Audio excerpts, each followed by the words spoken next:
con gloria a morir, comulguemos con gloria a morir.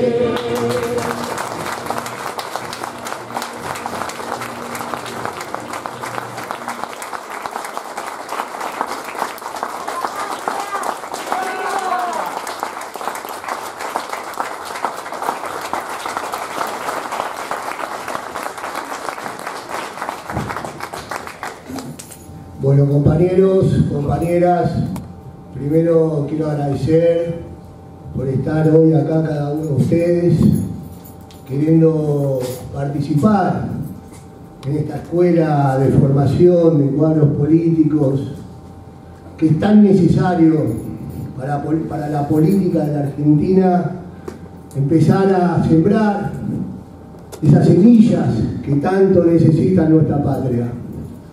Quiero agradecer al compañero Alberto Lettieri, nuestro maestro de la Escuela de Formación de Cuadros. Es un lujo tenerlo al frente. Quiero agradecer a un emblema, a uno de nuestros mejores revisionistas de la historia de la Argentina, Norberto Galazo.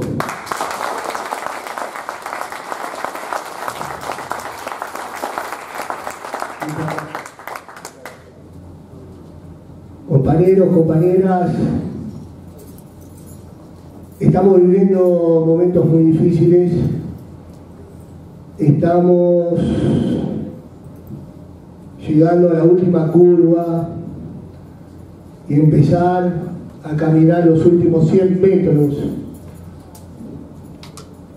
para que vuelva un gobierno peronista nuevamente.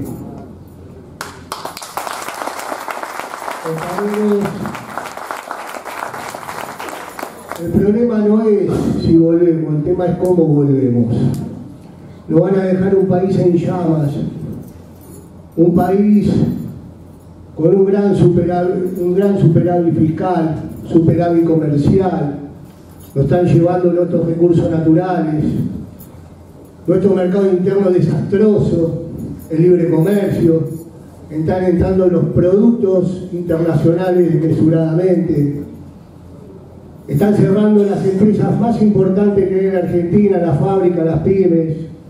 El año que viene hay que pagar 25.000 millones de dólares. El FMI a Macri le prestó 50.000 millones y queda para darle al próximo gobierno 7.000 millones de dólares.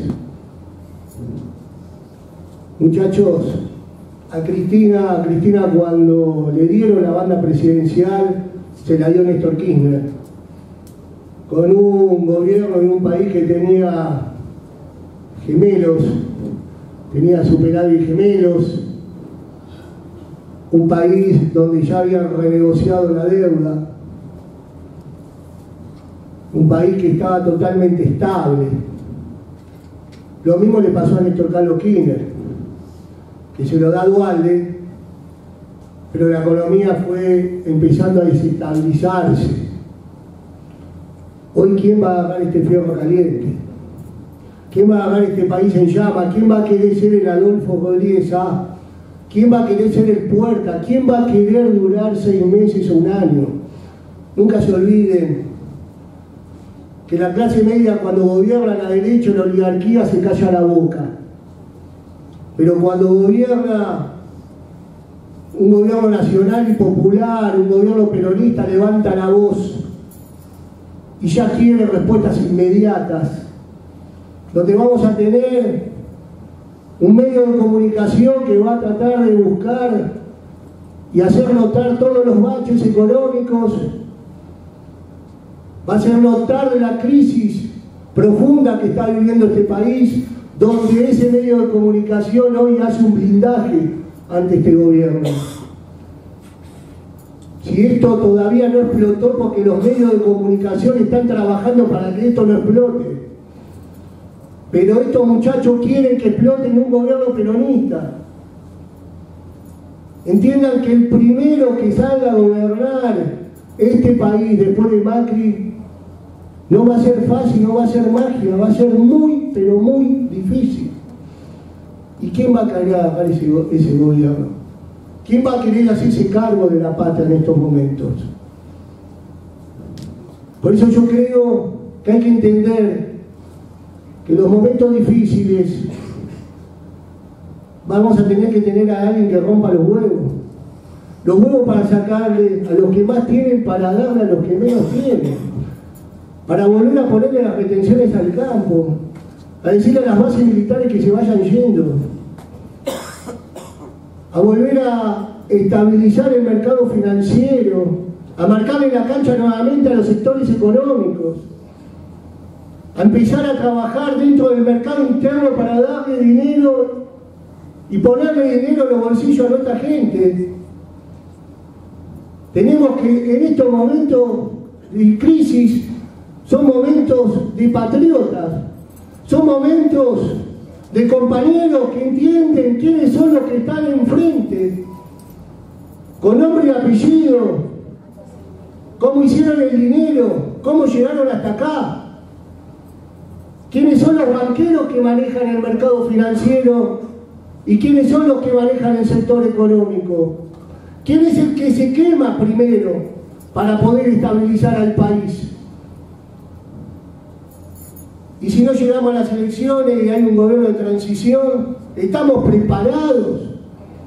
Sinceramente, ¿estamos preparados? Estamos jugando a la política, a ver quién la tiene más larga. Entendamos que en el próximo gobierno las elecciones hay que ganarlo por un 60% del voto, que sinceramente queremos pisar y pisar fuerte. No podemos ganar por 5 puntos de ventaja, ni por 10. Tenemos que ganar con 60% de voto.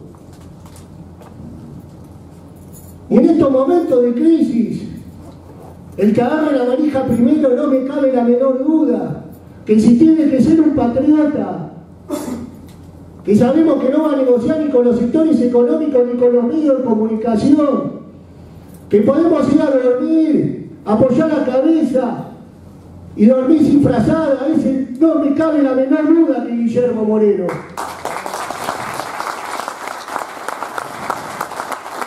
Para estabilizar al país y dejar que entre nuevamente la posibilidad de una nueva elección,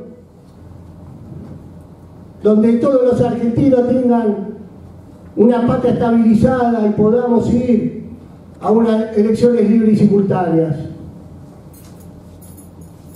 Compañeros, si Guillermo Moreno es candidato a presidente es porque está llevando la discusión a la mesa política y a la mesa de todos los argentinos. Si Guillermo Moreno es candidato a presidente es porque está forzando a la unidad del peronismo. Está discutiendo la futura propuesta del próximo gobierno, diciendo que estas tienen que ser las próximas medidas para poder salir de esta crisis rápido e inmediato. Una cosa que lo diga Pichetto, otra cosa que lo diga Guillermo Moreno, porque nadie puede dudar en su honestidad, de que si es patriota, si es honesto. De la Casa de Gobierno no lo vienen a decir y no lo corren con los cuadernillos o con las fotocopias. Pero tampoco lo dicen del patria qué carajo tenemos que decir. Nosotros tenemos un chaleco moral, por eso decimos lo que pensamos, por eso necesito cuadros políticos. Esos cuadros políticos que le digan a nuestros dirigentes que se están por equivocar. Esos cuadros políticos que hablen porque reflexionaron y analizaron una información que venga de la política o que venga de los medios de comunicación. No nos olvidemos, compañeros, ahora el 24 de marzo vamos nuevamente a homenajear a nuestros 30.000 compañeros desaparecidos. Memoria, verdad y justicia. Esos fueron los compañeros, muchos de esos compañeros estaban en la plaza gritando en el general, que pasa general, que pasa general, que está lleno de gorilas el gobierno nacional.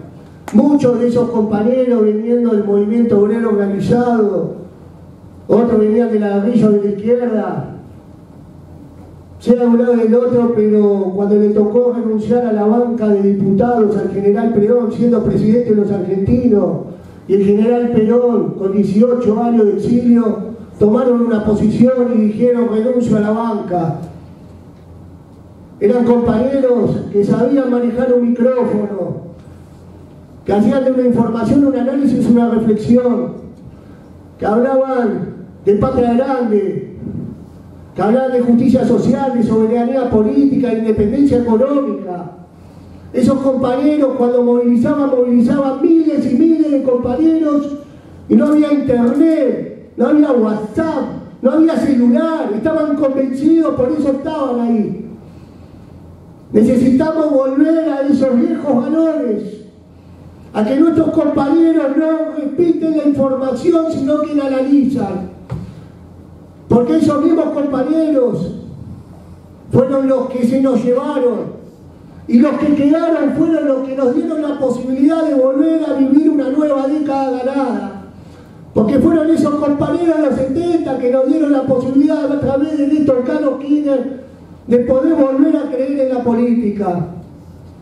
Compañeros, los necesito trabajando, los necesito estudiando, los necesito leyendo la historia para no volver a cometer y tropezar con los mismos errores, porque siempre la historia argentina vuelve a repetirse. Compañeros, cuando a ustedes les toquen tomar decisiones y hacer política, entiendan que si van a jugar a hacerse los revolucionarios y se van a meterse con diferentes sectores económicos, mañana cuando ellos tengan la pelota va a haber un costo político. Y cuando haya un costo político y si nos quieren meter preso, en este caso como un gobierno oligarca, tiene que ser un orgullo. Un orgullo estar preso en un gobierno oligarca. Entramos cantando la marcha peronista y nos vamos de la cárcel cantando la marcha peronista. Porque está preso en un gobierno oligarca. En la mazmorra de la oligarquía. Es porque jugaste a favor de los intereses del pueblo argentino. Por eso no necesitamos de tibios, necesitamos de patriotas. No necesitamos de compañeros que especulen, sino que se la jueguen. Porque el que especula está esperando a ver si el compañero se cae al piso para pisarle la cabeza. Si hay un compañero que tropieza, lo levantamos, lo ponemos al hombro y le decimos, compañero, póngase de pie, que falta 100 metros para llegar, falta poco para volver. Y no me cabe la menor duda que con la unidad vamos a hacer nuevamente felices a todo el pueblo argentino.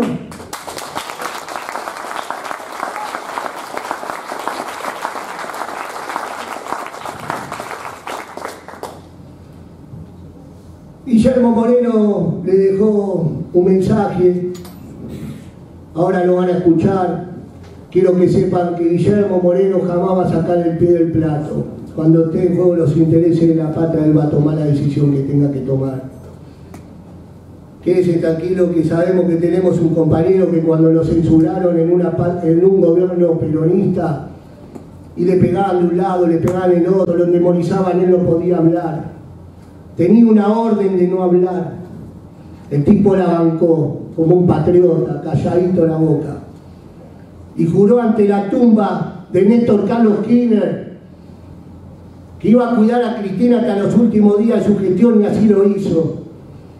Porque no me vengan a mí a hacerme creer, o a cualquiera de ustedes, de que si venían a desestabilizar al modelo nacional y popular después de muerto nuestro conductor de Néstor Carlos Kirchner, iba a ser a través de la justicia, los medios de comunicación o a través de los milicos, muchachos. No. Lo venían a desestabilizar a través del mercado financiero y los sectores económicos. Y esa era la labor que tenía Guillermo, porque los conoce, y los conoció y los conoce. Los miró a los ojos, los sigue mirando a los ojos. Y le dijo, muchachos, ustedes tienen intención de desestabilizar al modelo nacional popular, están equivocados. Porque primero van a tener que pasar por mi cadáver. Y así lo hizo, cumplió. ¿Por qué no lo desestabilizaron? Dejamos en un gobierno oligarca gane para las urnas. Dejamos que estos cipayos sigan el gobierno a través de las urnas democráticamente. Y esa es la mayor vergüenza que podemos tener, de haber perdido con estos oligarcas por un punto, después de 12 años de gobierno, teniendo un candidato a presidente como Daniel Scioli, que no se lo apoyó con pasión y patriotismo, no se lo bancó la campaña, no se lo pusieron al hombro, especularon. Y especular con el pueblo tiene un costo, y es el costo que hoy estamos viviendo, que nuestra gente se está cagando de hambre y tenemos una deuda de más de 100 años.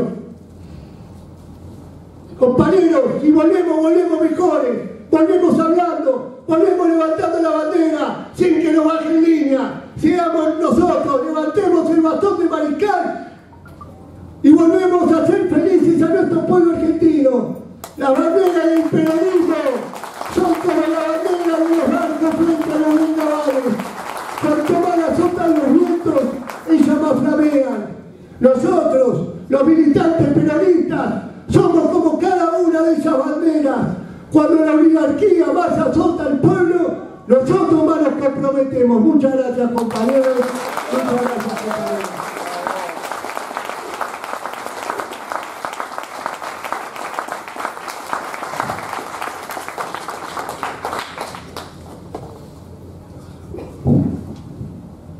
Vamos a escuchar ahora un mensaje de nuestro conductor, Guillermo Monti.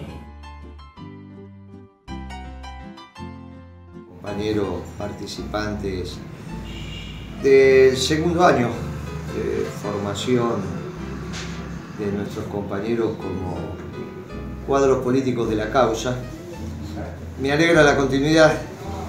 He recibido menciones de variados compañeros cuando recorremos el país que participan de estos cursos de formación, lo cual me pone muy contento y allana el camino a pensar y reflexionar que nos vamos elaborando de generación en generación, y eso es muy bueno, y es el correcto trasvasamiento generacional, formándonos y entendiendo la complejidad de la realidad. Los felicito, les mando un fuerte abrazo peronista. Hay que formarse y no nos olvidemos que estamos en las maniobras finales. Este es un año extremadamente importante. Hay elecciones generales y hay que ver qué gobierno es el que las termina convocando. Todavía eso está abierto, pero sea como sea, va a haber elecciones y nosotros tenemos que ganar. Y tenemos que ganar muy bien. Tenemos que ganar muy bien significa un fuerte caudal político para tomar las decisiones que pongan a la patria en el sendero de la revolución peronista, que es la única que queda vigente, porque las otras dos han demostrado, la marxista o la liberal, la neoliberal, como la querían llamar, han demostrado que no resuelven que el ser humano viva en comunidad. Resolvieron la posibilidad de poner en el centro del ordenamiento el individuo como tal, porque tendemos a la comunidad organizada. Ese es el fin de la revolución justicialista. ¿Para la Argentina? No, para el mundo. Fórmense, militen, convenzan a los que todavía piensan que otra revolución es posible, explíquenle que no, que esta es la única que queda, y fundamentalmente háganla. Un fuerte abrazo peronista.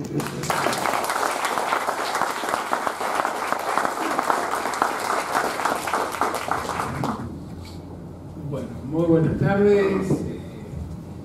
Ya tenemos muchas bienvenidas y la verdad que estamos todos ansiosos por escuchar aquí a Norberto Galazo, que como todos saben tiene una larga trayectoria de militancia y de contribución al pensamiento nacional y latinoamericano, y realmente es un lujo contar con él en nuestra escuela. Por eso voy a hacerlo muy breve. Voy a agradecerle a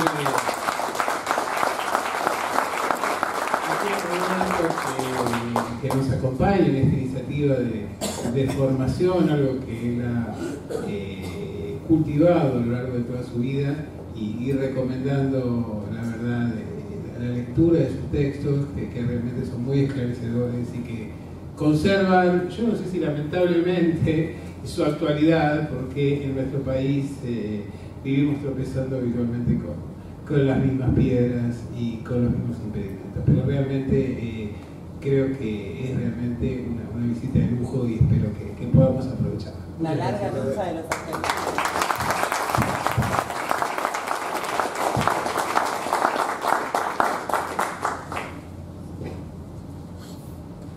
Bueno, un gusto estar con ustedes y celebro el proyecto de meternos en la historia para comprender el presente y poder avanzar en el futuro como corresponde para los argentinos y para todos los latinoamericanos.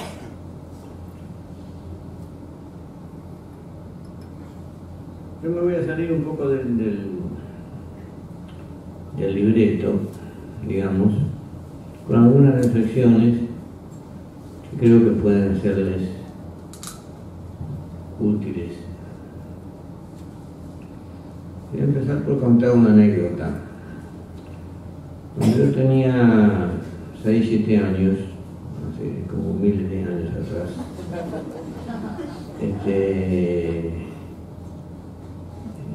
mi vieja, como no lo toman mal si hay algún hijo único, pero como yo soy hijo único,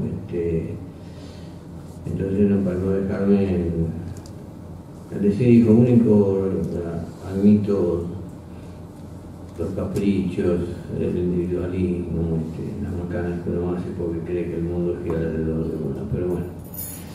Mi vieja tenía que ir al centro de la ciudad a hacer algunos trámites, para no dejarme solo, yo la acompañaba. Y acompañaba, me aburría de que ella visitaba negocios, vidrieras, para hacer las compras, hasta que cruzamos por casualidad por una juguetería. Entonces yo ahí me frenaba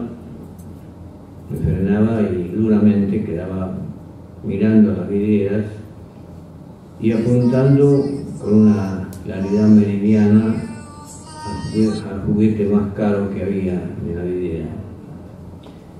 Entonces mi vieja me arrastraba y me decía: ¿vos te crees que tenés la bolsa de anchorena? Algunos de los más veteranos que están aquí lo habrán percibido, habrán recibido una anécdota parecida.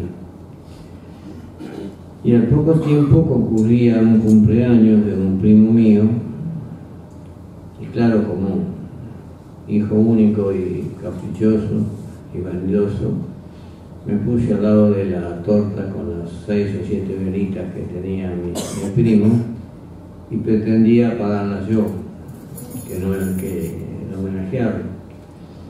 Entonces mi viejo me llamó aparte y me dijo: tener presente a lo largo de tu vida que vos no sos el hijo de Mitre. De esas dos conclusiones, yo saqué después, con el tiempo, la idea que los Anchorena se podían comprar los juguetes más caros que había en todas las jugueterías, y que Mitre le podía pagar las velitas a todo lo que quería, como hizo desgraciadamente en la guerra de la Triple Alianza contra el Paraguay. Y ese fue un poco de mi experiencia en un trabajo práctico, a lo mejor podría llamarse, acerca de la historia.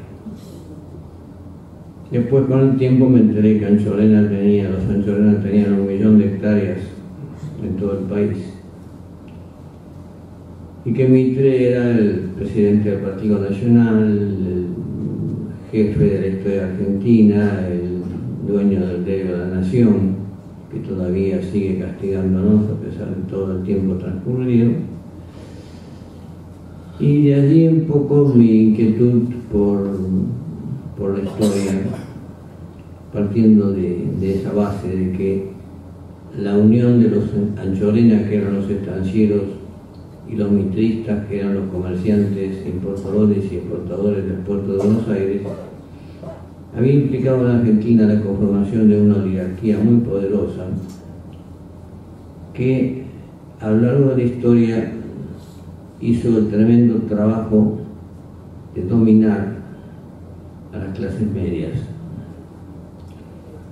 Las clases medias a las que hizo referencia el compañero, que son las que son de temer en las próximas elecciones porque están sufriendo un plan económico que es una pesadilla catastrófica, pero que sobre todo consideran que el peronismo es su enemigo, porque los trabajadores, ellos no pueden parecerse a los trabajadores porque son gente mejor, son gente blanca que no tiene ningún ascendiente morocho, piensan ellos.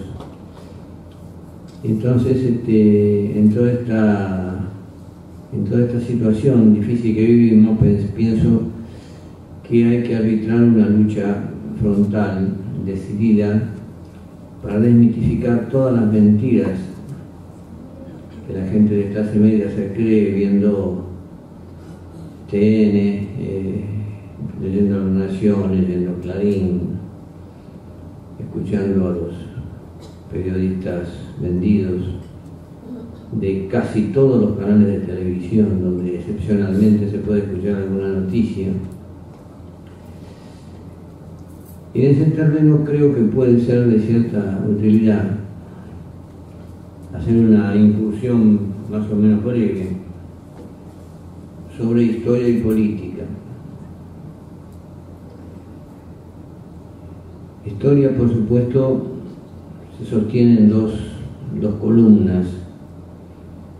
Los académicos, porque les gustan decir palabras difíciles, hablan de la heurística, y le llaman heurística a los datos de la historia. Una fecha de una batalla, una cantidad de soldados, un jefe de la batalla, a los hechos. Y la hermenéutica, que implica la interpretación de esos hechos.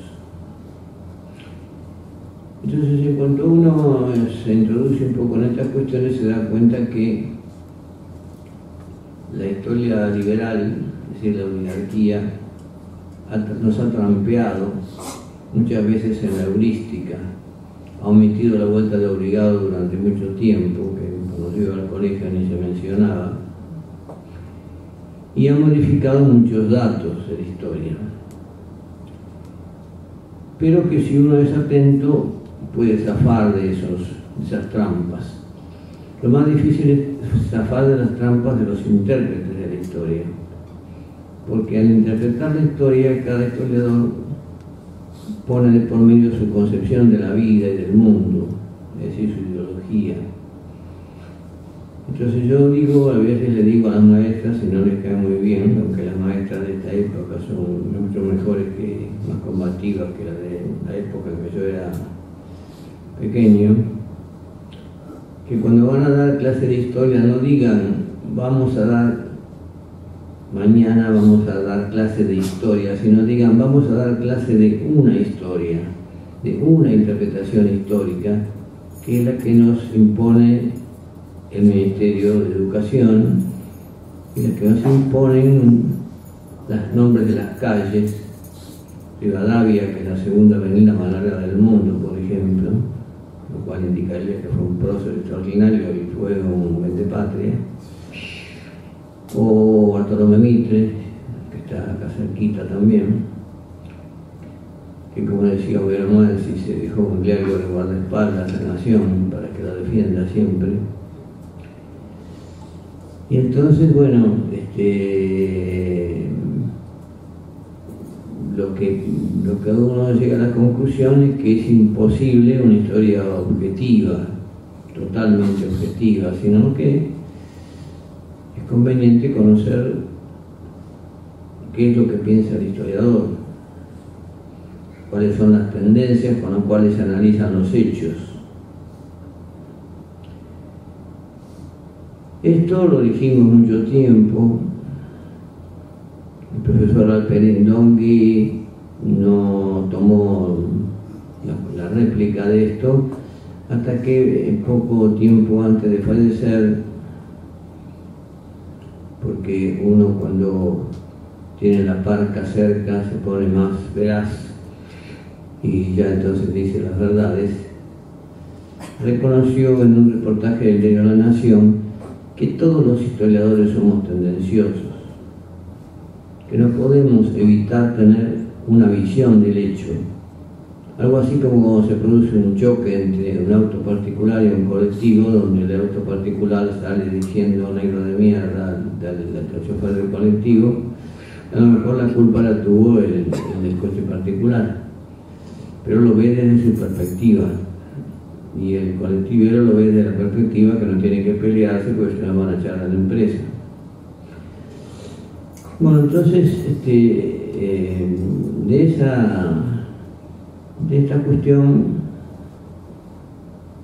yo le mandé una carta a La Nación diciéndole que cuando el profesor Alperindongui decía que él también era tendencioso, esto probaba un hecho importante, porque él ha sido durante mucho tiempo una figura sustancial en la facultad, una figura intocable casi. Pero uno lee El peronismo en las pasas, por ejemplo, y se encuentra con que el 16 de junio del 55, Alperindongui dice: fue ametrallado el centro porteño. Como consecuencia de eso se produjo una lucha, y esa noche vándalos del peronismo quemaron iglesias,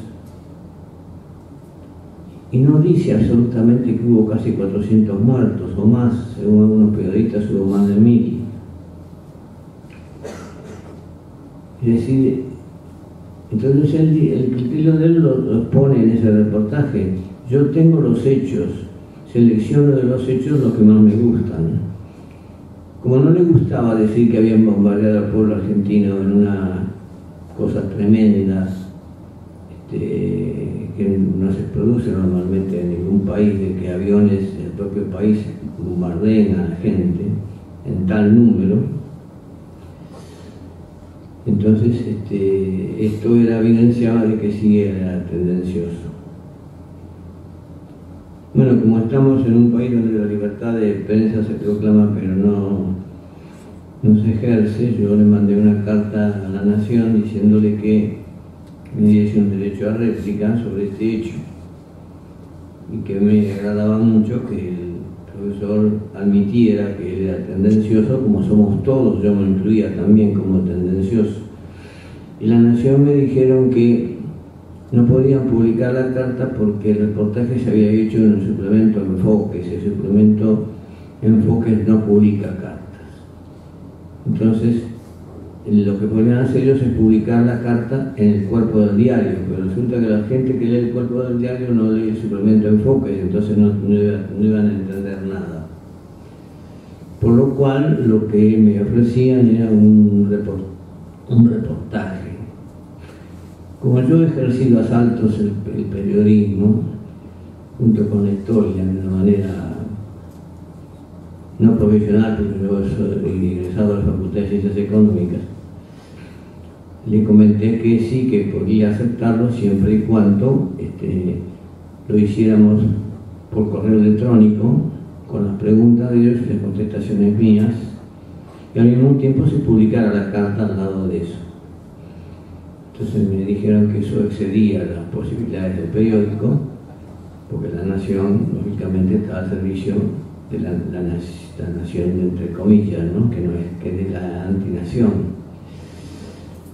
Y bueno, eso me conformó bastante y me dio bronca primero, como tantas cosas que dan bronca en el país, ¿no es cierto? Donde ver televisión hoy es indignarse y tener ganas de romper el televisor, pero bueno, uno se siente también que uno es uno nada más, y lo que puede hacer es juntarse con los que piensan como uno y tratar de terminar con esta tragedia que estamos viviendo, que en gran medida, como habrá dicho el compañero recién, se produce porque hubo un desencuentro dentro del movimiento nacional en el 2015,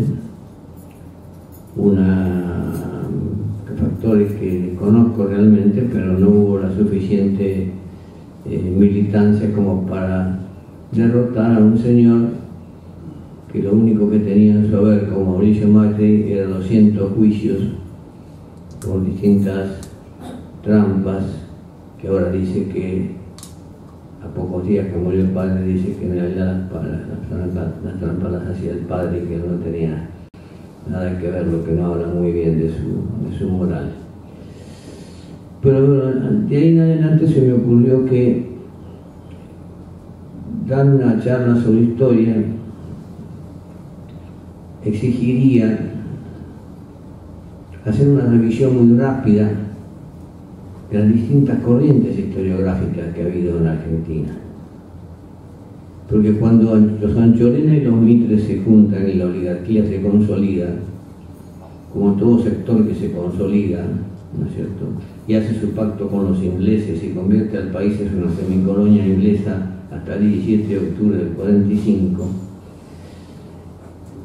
imponen al resto de la sociedad sus ideas, porque tienen la prensa, tienen La Nación, el diario de Lainez, tienen las primeras radios, después tendrán los elementos televisivos, tienen los letreros de las calles, tienen la educación en los colegios. Entonces se imponen especialmente a los sectores medios, que son sectores que a veces no quieren y no pueden. Quisieran ser oligarcas, o que su hija se casara con un oligarca, pero los oligarcas se casan entre sí normalmente. Y quieren también estar a distancia de los trabajadores y de las villas, porque bueno, eso sería desmerecerlos a ellos, porque ellos son cultos. En realidad son cultos de una cultura falsa, que es la cultura que les impone la clase dominante. Saben mucho de películas norteamericanas, saben mucho de novelas europeas, desconocen los escritores argentinos, y bueno, entonces, pero están siempre fluctuando, son versátiles, no saben para dónde agarrar nunca. Ahora están sufriendo en su propia hogar las dificultades de la miseria y de no llegar a fin de mes, pero todavía muchos de ellos dicen: no, pero no hay que votar a los negros, no hay que votar a esta señora que robó en todo el país, a pesar de lo que le dijo el juez ayer, que la eximió de culpa de la famosa ruta acá. Bueno, de ahí nace la historia oficial, porque cuando Mitre triunfa en Pavón, impone una historia oficial que después la divulga a Grosso, que después viene, es decir, a esa oligarquía corresponde una historia que es una historia oligárquica, la vieja historia que nos enseñaron nuestras inocentes maestras, que por supuesto no sabían que nos hacían un gran perjuicio, ¿no? Es una historia basada en que perseguíamos el libre cambio, que éramos mejores porque éramos blancos, que no éramos latinoamericanos, y bueno, entonces una serie de pavadas que hoy la mayor parte de la juventud que lee y se interesa por estas cosas está de vuelta. Es interesante tener en cuenta que cuando llega Irigoyen al poder, hay sectores de clase media que todavía tienen fuerza, porque es una clase media relativamente nueva, producto de la inmigración, que ha hecho varios levantamientos militares contra la oligarquía, y de esa clase media surge Irigoyen al poder en 1916 y una nueva escuela histórica en 1918, cuya principal figura es Emilio Ravignani, que hoy los radicales ni recuerdan, que fue uno de los primeros en reivindicar a Artigas, e incluso estar a punto de reivindicar a Rosas. Después le pareció que eso era demasiado peligroso en el partido, donde él quería ascender y tener algún cargo, y se dedicó más bien a cuestiones constitucionales o jurídicas. Cuando cambia el gobierno en el año 30 y llega al gobierno de Uriburu, que era un general fascista, asesorado por Carlos Ibarguren, que era también fascista, mussoliniano, muy admirador de Mussolini, aparece un libro de Ibarguren, Rosas, su vida, su drama y su tiempo, que es el inicio del revisionismo histórico de derecha, porque inicialmente es de derecha en la medida en que reivindica a Rosas, no por la vuelta de obligado, reivindica a Rosas porque considera que Rosas era un gran patrón de estancia, era amigo de Sancho Orena, primo de Sancho Orena, distribuyó la tierra a muchos potentados que fueron después parte de la oligarquía, y entonces ese revisionismo histórico no pasa mucho con él. Aparecen algunos discípulos como Ignacio Anzoátegui, por ejemplo, que lo que hace es despreciar a los próceres liberales, lo cual es interesante porque es una forma de moverle el piso a la historia mitrista, ¿no?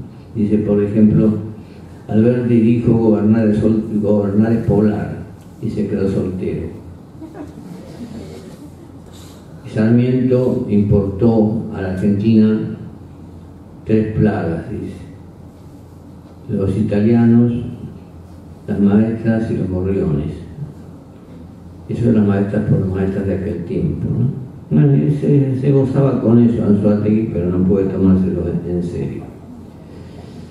Después aparece Forja el año 35 y aparece Raúl Escalabrini Ortiz haciendo la crítica al sistema vigente en la Argentina y diciendo que Gran Bretaña ha dominado a la Argentina y la ha convertido en una semicolonia que le produce carnes y cereales baratos y le absorbe los artículos manufacturados, que por tanto la Argentina no puede tener industrias porque la importación de los productos manufacturados ingleses tira abajo las industrias, que además ha trazado los ferrocarriles en abanico hacia el puerto de Buenos Aires para llevarse las cosas baratas, ha instalado bancos en el Banco de Londres, ha instalado frigoríficos más tarde, y que no somos un país independiente, que somos una semicolonia. Esos son los aportes fundamentales que hace Scalabrini, aunque no fuera estrictamente un hombre de Forja, pero era la usina ideológica de Forja, de la cual Jauretche era el corazón de Forja, es decir, el militante, el que peleaba. Bueno, esto después deriva en que el revisionismo histórico toma un carácter más popular, especialmente durante el peronismo, donde aparece José María Rosa, que publica una historia argentina importante, y aparece Fermín Chávez, que en realidad son casi dos corrientes, porque Fermín Chávez empieza a analizar a Felipe Varela, al Chacho Peñalosa, a López Jordán, es decir, los caudillos del interior. Por ser nacido en un pueblecito como cercano a Nogoyá, Fermín, que era un excelente tipo, tiene más predilección por los caudillos más populares, es decir, y del interior. Esto no llega a prevalecer durante el peronismo, porque yo creo que Perón consideró que era mucho lo que ya estaba haciendo: nacionalizar los ferrocarriles, crear el gas del Estado, crear aerolíneas, crear un mercado interno, desarrollar la industria, crear la empresa militar en Córdoba, desarrollar las empresas de línea, crear una flota mercante, y bueno, y todo eso, frente a una oligarquía cerrada que lo boicoteó permanentemente y trató de levantarse para voltearlo. Y estuvo acertado Perón en que prefirió no tocar el tema directamente contra el mitrismo, sino levantar la figura de San Martín, que ellos habían deformado bastante, y puso el año 1950 como año del libertador general San Martín por los 100 años del fallecimiento de San Martín.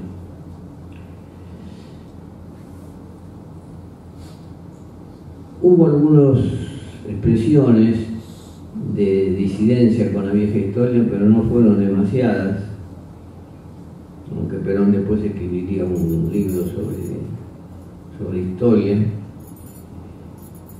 Pero esa corriente fue la que tomó la militancia, especialmente de los de la Resistencia o después de la muchachada de la JP, especialmente los libros de Rosa y de Fermín. Pero después del golpe que fue derrocado Perón, aparecieron figuras que directamente quisieron mostrar un mitrismo remozado, es decir, sostener la misma política de sumisión de la Argentina, pero con argumentos más sólidos, basándose en la escuela de los anales que había surgido en Francia. Aparece Alperindongui, aparece José Luis Romero, que quizás era el mejor intencionado de todos, y aparece Luis Alberto Romero después. En esos años 55, esta corriente que fue llamada de historia social significó una especie de recuperación de las teorías del mitrismo, en la medida en que Alperindongui decía, por ejemplo, yo no hablo de liberación nacional ni de independencia, porque la dependencia que tiene la Argentina es como las lluvias, es inevitable. Entonces, como es inevitable, no me preocupa ese tema. Y después llega algunas trampitas propias de un hombre que, como decía, reconoció al final de su vida, era tendencioso, porque no hace referencia al bombardeo sobre Plaza de Mayo, lo pasa por alto. Incluso dice que el gobierno de Perón no es más que la continuación del gobierno del general Justo, porque Justo fue en la década infame el que inventó las intervenciones. Lo que pasa es que Justo inventó juntas reguladoras para salir de la crisis en beneficio de la oligarquía, y Perón metió al Estado en todos lados en beneficio del pueblo, de mejorar las condiciones del pueblo, aparte de que el mismo Alperín, en uno de sus libros, reconoce que la redistribución del ingreso, es decir, el aumento de los ingresos que recibieron los trabajadores en la época peronista, fue, dice él, el 10%. En realidad fue más del 10%, porque llegaron a participar en un 56% del ingreso según la CEPAL. Pero dice, esto es casi una revolución social, dice Alperindongui, en un momento de descuido, será de sus posiciones o de revisión de sus planteos. Y en el 55 aparece otro fenómeno. En la medida en que se produce la aparición de esta corriente, que es la que copa todas las universidades, Romero pasa a ser ministro de Educación, interventor de la universidad. Cosa curiosa, porque el ministro de Educación era de Loro Maini, que había sido un tipo que había reprimido obreros con la Asociación del Trabajo, que reclutaba carneros para ir a trabajar las huelgas. Romero, que había escrito, era un especialista sobre historia europea y había escrito poco sobre la Argentina, pero al mismo tiempo que aparece esto se produce la resistencia peronista. La resistencia peronista con bombas, con sabotajes, con la insurrección del 9 de junio del 56 del general Valle. Se producen los fusilamientos, donde hacía mucho que no se fusilaba en la Argentina. Se produce la proscripción del peronismo y se dicta el decreto 4161 que prohibía, bajo pena de multa y prisión, mencionar a Perón, a Evita, al partido peronista, usar el escudo peronista, etc., ¿no? Es decir, el golpe de Aramburu y Rojas se expresa como realmente la oligarquía en su estado más furibundo contra esta irrupción de las masas populares que se había producido entre el 45 y el 55. Y ahí surge otra corriente histórica que es revisionista, que a mi juicio es más popular. Es un revisionismo más latinoamericano, plantea claramente las críticas a la guerra del Paraguay, por ejemplo, que fue un genocidio que llevó a cabo el mitrismo junto con la complicidad de los colorados uruguayos y el Imperio de Brasil. Plantea una serie de novedades a la interpretación de algunos hechos, incluso sobre la Revolución de Mayo, por ejemplo, sobre San Martín, por ejemplo. Saca a relucir a figuras totalmente desconocidas como Manuel Ugarte. Ahí aparece Jaureche después hablando del manual de Sonceras, diciendo los argentinos hemos sido asonzados por mentiras, una de las cuales es la mentira de civilización de barbarie. Y así se hace un ataque muy crítico a Mitre, en menor medida a Sarmiento, porque Sarmiento tuvo sus contradicciones y su gobierno no fue tan negativo como el de Mitre, ¿no? Ahí aparece Puigros, aparece Hernández Ardegui, con distintas líneas, aparece Conrado Ramos, los aportes de Jaureche. Calabrini al poco tiempo muere, así que no aporta demasiado a esta aparición de esta nueva corriente historiográfica que podríamos llamar federal provinciana, un revisionismo federal provinciano, un revisionismo latinoamericano, y si lo quisiéramos politizar diríamos un revisionismo que coincidía con los planteos a que cual les hizo referencia al compañero, de esas juventudes que desde el año 70 empiezan a ejercer un protagonismo fundamental, levantando las banderas de Evita, de Perón y del socialismo nacional, que tienen su eje quizás en el cordobazo y que hacen posible el triunfo del 73. Triunfo del 73 que llega demasiado tarde porque Perón estaba enfermo, porque la situación... Él, no obstante, rompió el bloqueo que le hacía Estados Unidos a Cuba, vendiéndole automóviles y camiones. Intentó la recuperación de varios bancos que se habían extranjerizado, pero se producen disidencias en los movimientos nacionales. Los movimientos nacionales generalmente tienen disidencias porque son tan amplios que se producen distintas líneas. Sí, Gelbar era peronista, no hay ninguna duda, pero era peronista porque quería que el mercado interno creciera. Los obreros de Gelbar eran peronistas porque querían cobrar mejores salarios y que se cumplieran las leyes sociales. Entonces ahí se producen problemas o disidencias. Perón intenta una política latinoamericana para sostenerse del Argentina, Chile, Brasil, la ABC, para consolidarse en el apoyo de tres países. Eso no lo logra solo con Chile, porque en Brasil se suicida Vargas, presionado por la oligarquía brasileña. Y bueno, Perón está enfermo, Perón muere, desgraciadamente. Hay un momento en que una personalidad siniestra como la de López Rega logra tomar el poder, prácticamente manejando a Isabel Perón, y esto facilita el golpe.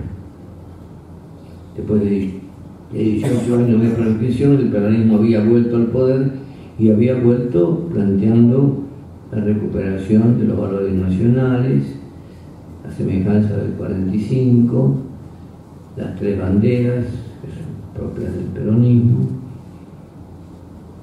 Pero Perón estaba ya, después de las 6 de la tarde, ya estaba muy cansado, su salud iba decreciendo.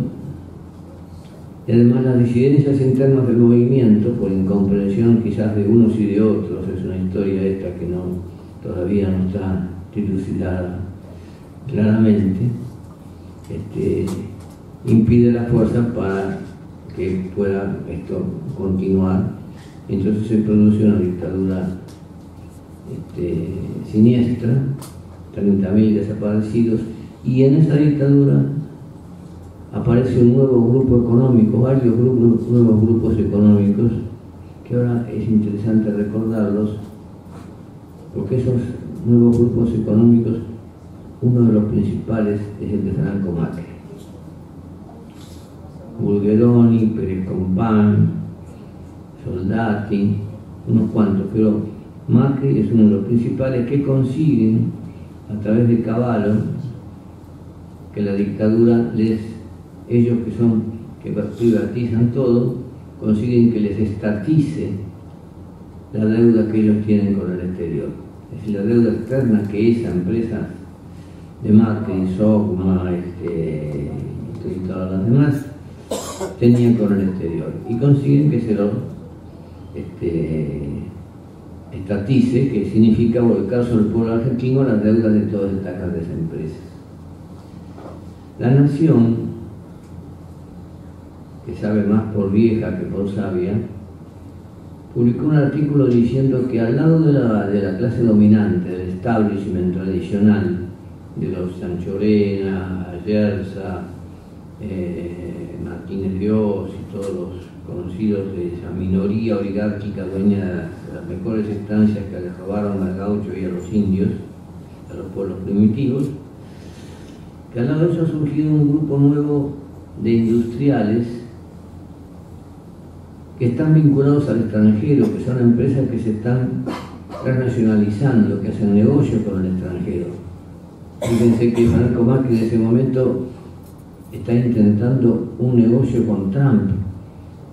Trump, el actual presidente de los Estados Unidos, es el personaje maléfico y que espero que lo huelen en el año 20, por lo menos para minorar las barbaridades que dice y que hace.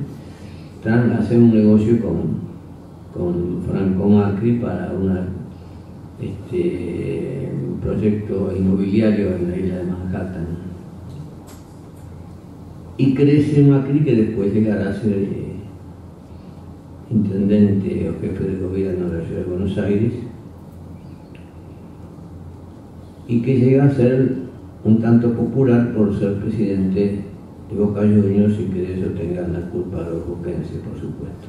Aunque yo soy de San Lorenzo, pero no les voy a echar la culpa a los docentes de semejante cosa. Y entonces, lo que tenemos entre medio de ese periodo son 12 años de kirchnerismo, donde las cosas cambian mucho en las facultades, donde se discuten las facultades, donde se introducen ideas nuevas en las facultades, pero hay muchos profesores que están elegidos por concurso desde antes, entonces no se pueden tocar, y bueno, eso dificulta una revisión profunda. No obstante, ahora que nosotros vemos que los medios de comunicación están monopolizados por los sectores reaccionarios, porque salvo C5N no se puede ver nada, salvo los que podamos acceder a Telesur, nos damos cuenta de la importancia de la ley de medios, que en su momento llevó a cabo el gobierno. Los que pensamos que los grandes estancieros, a pesar de todo,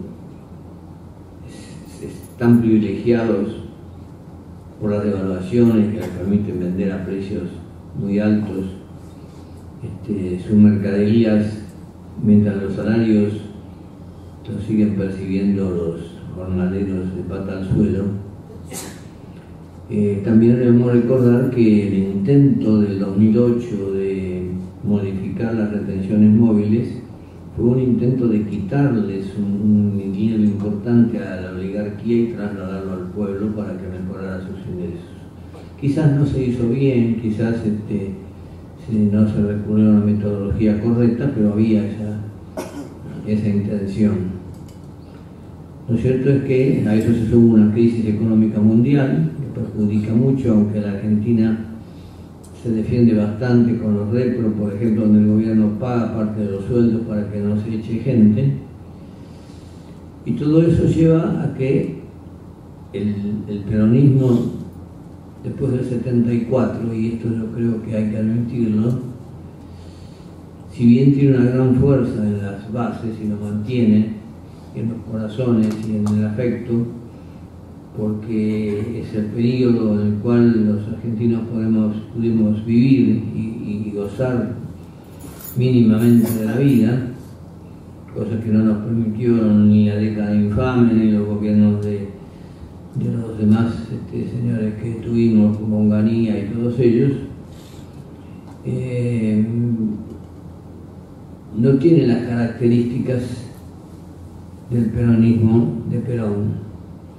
Perón tenía una capacidad política insólita, que no sé cómo surgió en él, pero de unificar y mantener unido al peronismo, y llegó a tener el 60 y tanto % de los votos en el año 73.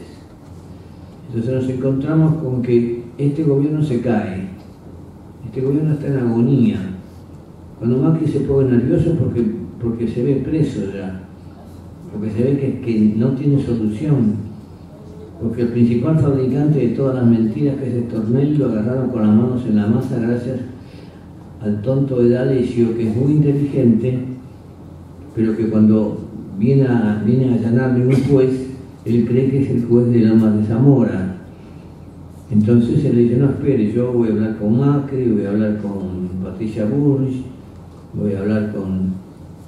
Pero no era el juez, era un juez que nos promovió el destino, que es Ramos Parilla, que le dijo: no, usted no habla con nadie, usted está incomunicado desde este momento y yo lo voy a allanar. Y le encuentra todas las cosas que estamos escuchando todos los días se agregan charlas telefónicas que complican más la extorsión que hacían D'Alessio y Stornelli a los principales hombres que tenían cierta fortuna. Pero de esto Ramos Padilla saca la conclusión de que no solo es un problema de extorsión, es un problema de espionaje internacional, porque el tipo hizo operaciones en Uruguay y el tipo fue a Venezuela y vino acá para moverle el piso y debilitarlo a PDVSA en Argentina, que es la política de Trump. Es decir, es una organización de espionaje internacional que afecta a Stornelli y afecta, cuando D'Alessio dice que lo quiere llamar a Macri para que lo defienda, afecta al presidente de la Nación. En principio esto no tiene salida. Están desesperados, por eso ahora sale Lilita Carrió a decir las estupideces que dice siempre, que fue una confabulación hecha desde la cámpora. Este es un gobierno agonizante, y lo que necesitamos nosotros es darle el empujón final. En este sentido hay que privilegiar lo que merece ser privilegiado, que es la liberación nacional, que es relativa al mercado interno, que es terminar con la desocupación, que es volver a los principios de justicia social y a los derechos de los trabajadores, y conquistar, hacer los esfuerzos por conquistar a los sectores de clase media confundidos, que se han creído todo esto de los robos, que ahora el juez ayer dijo que China no tiene nada que ver con la ruta acá, y obtener un triunfo, como acá se ha dicho, poderoso, ganar por mucho, porque nos van a dejar un país destruido. Y si se gana por 1,5 puntos como ganó Macri, no se puede hacer nada, vamos a tener el Congreso en contra, vamos a tener enormes dificultades. Entonces es un momento muy especial para indagar en la historia, para ver como grandes figuras de la historia, como fueron Dorrego, como fue Irigoyen en su momento, como fue Perón, que fue Evita, como fue Kirchner también después en el 2003, que ahora se le atribuyen, el progreso se lo atribuyen al ministro, cuando Kirchner tenía discusiones permanentes con el ministro que ahora quieren lanzar como candidato a presidente. Porque Kirchner llevaba una libretita de depósitos del mes, depósitos del día, giros del valor del dólar, llevaba todo. Porque también Kirchner es un tipo insólito que apareció en el momento oportuno, como apareció en el momento oportuno ahora Ramos Padilla para poner al desnudo toda la podredumbre de un gobierno oligárquico, pro-norteamericano, pro-imperialista, que ha hundido en un 20% el ingreso de los jubilados, que ha hundido en un 20% el ingreso de los trabajadores, y que es necesario que se vaya y sean enjuiciados y condenados, porque si por alguna circunstancia de la culpa de nuestro movimiento nacional y de sus disensiones este señor Macri pudiera gobernar 4 años más, este país está terminado. Lo único que cabe es exilarse, y hay pocos lugares para exilarse en el mundo ya, a ver qué es exilarse del planeta, como sigamos así con este avance de la derecha, que tampoco es tan importante como a veces se piensa, porque Evo Morales sigue haciendo una reconversión notable de Bolivia, y en México se han ganado las elecciones un gobierno popular, y Venezuela se mantiene frente a la irrupción que en otros tiempos hubiera hecho el imperialismo norteamericano enviando sus marines, ¿no? Es decir, que hay elementos positivos y elementos negativos, pero el protagonismo nuestro, y para esto terminar, es, creo yo, está afincado en pelear y militar permanentemente sobre los sectores del trabajo, compañeros del trabajo, compañeros del barrio, que creen todavía que Kirchner y Cristina hicieron el dinero robándoselo al pueblo, con el cual se podrían hacer 3.000 jardines de infantes, dijo Macri, que no hizo ni uno. Porque cualquiera que revé la historia de ese matrimonio de los Kirchner eran millonarios antes de llegar al gobierno. Actuaron como abogados, bien o mal, a mí no me interesa porque ese es el ejercicio de la profesión, pero tenían 25 departamentos de propiedad antes de llegar al gobierno. Entonces, lógico que tuvieran un guión importante en el banco, plazos fijos, y es lógico que a la muerte de Kirchner, esta chica que tenía 13 o 14 años, 15 años, recibiera la herencia del padre, y ahora quieren utilizar ese argumento para descalificarla o considerarla integrante de los famosos cuadernos, que ahora se caen de golpe en la medida en que Stornelli se ve que es un tránsfuga, un extorsionador y un tipo que tiene detrás el apoyo de Estados Unidos, por supuesto, porque iban y venían a la embajada, tanto él como D'Alessio, como la Carrió, que había cosas que uno decía, ¿de dónde lo saca esta persona lo que sabe? Lo que sabe se lo decían a la embajada, que tiene su red de espionaje. Y bueno, para terminar, nada más, que estoy muy conforme con estar con ustedes. Creo que tenemos todos el deber de luchar permanentemente y sin dejar un momento de descuido frente a esta gente, revisar minuciosamente lo que nos informan todos los medios de desinformación, como decía ese gran periodista que fue Ricardo Horvath. No informan o desinforman, que es lo que pasa sobre lo que pasó estos últimos días, las manifestaciones que no aparecen casi en ningún lado salvo ese 5N. Y bueno, y ese es el único mensaje que yo puedo darles, y agradecerles la presencia y la paciencia conmigo. Gracias.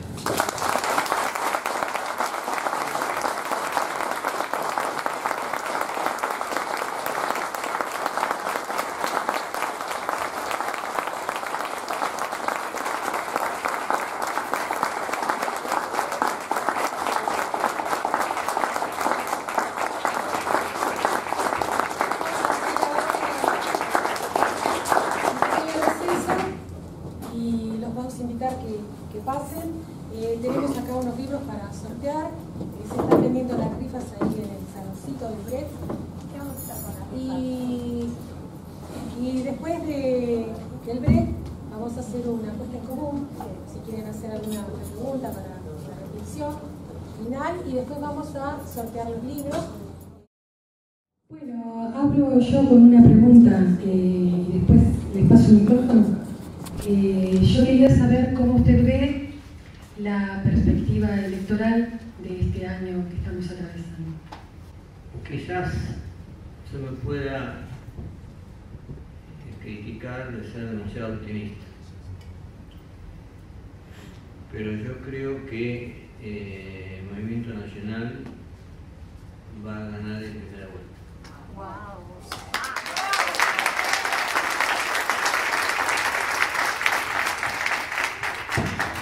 Gracias. ¿Quién quiere continuar con alguna pregunta?